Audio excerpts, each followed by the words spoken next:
Programming made possible by the Friends of No More fundraiser. Thank you for your support.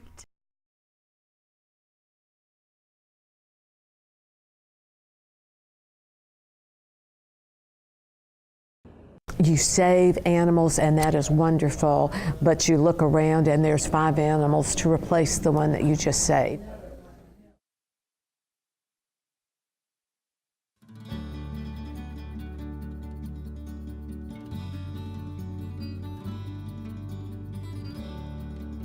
I worked off campus for UK several years ago, and all these cats were milling around our apartment building, and I and another woman who was also one of MADN's original board members worked together in that office, and we thought these cats need help. They were just everywhere. A couple of them got killed on the road, and that broke our hearts.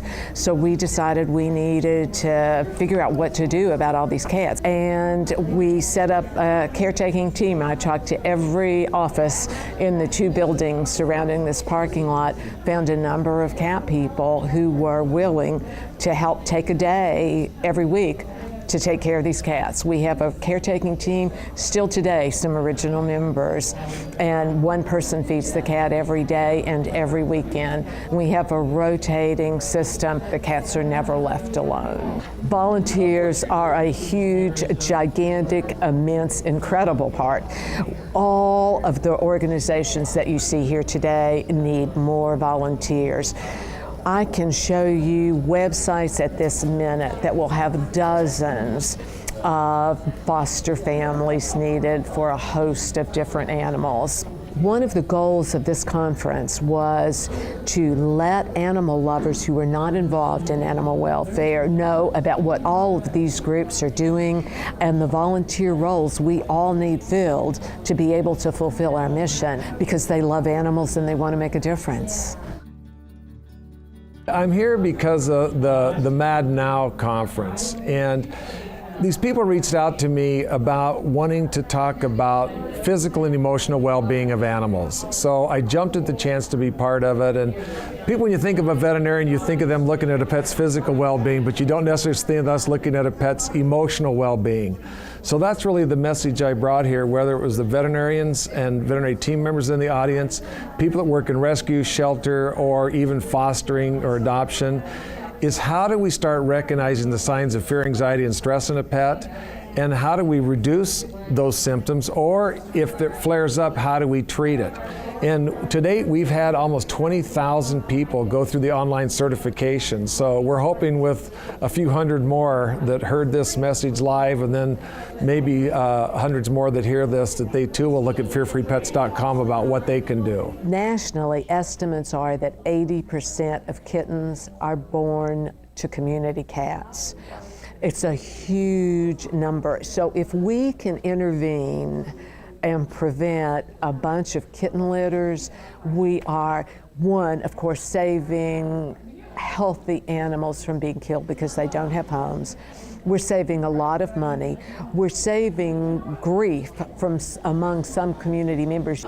I am here because it's a great cause, and so overpopulation is a huge problem, and but the human-animal bond is what I love so much, and so I want client-owned animals, not stray animals, obviously, and you know, the stray population affects the client-owned animals because of disease and infections and things like that. So getting that taken care of and trying to place as many as possible in homes, loving homes that they could be, is kind of the approach we take.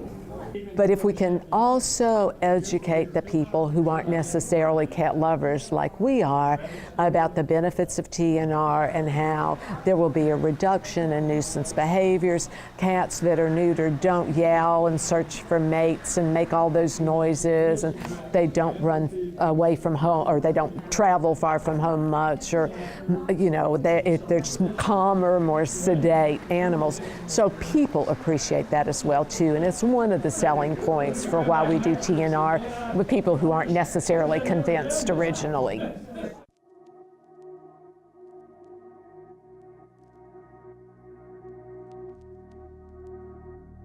If there were no more making a difference now, fewer animals would be saved, there would be more animals with less support, and there would be no workshops like this. There'd be no conferences like this.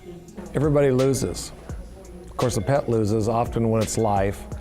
There's people out there, there's nothing can take the place of a pet. You know, for humans, we tend to have duplicity, hidden agendas, posturing for personal gain, performances. With your pet, it's pure agape love. They might try to coerce another treat out of you, but it doesn't matter if you're wealthy or rich, skinny or fat, ugly or good looking, it does not matter. When you come home from work, feeling like a human piñata, beaten but not quite broken, it's like, you get to feel what it's like to be a rock star or a celebrity. I don't think there's anything that can replace that.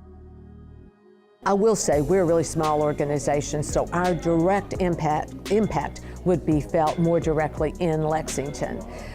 But there would also not be this conference. There would not be this chance for the 142 people who are here today to talk to each other and learn more about what we all do, figure out how we can better support each other and maximize the resources that are available. None of us have the volunteers we need. None of us have the money we need. None of us have the resources that we need generally.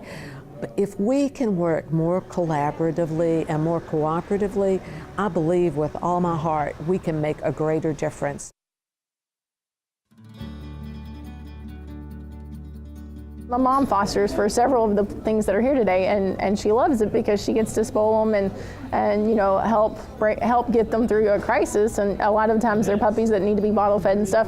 And it's an art to get puppies that are, you know, two days old up till 6 weeks. I mean, like, you have to find good people for that. None of us have the resources we need to save them all, although there are many movements working in that direction.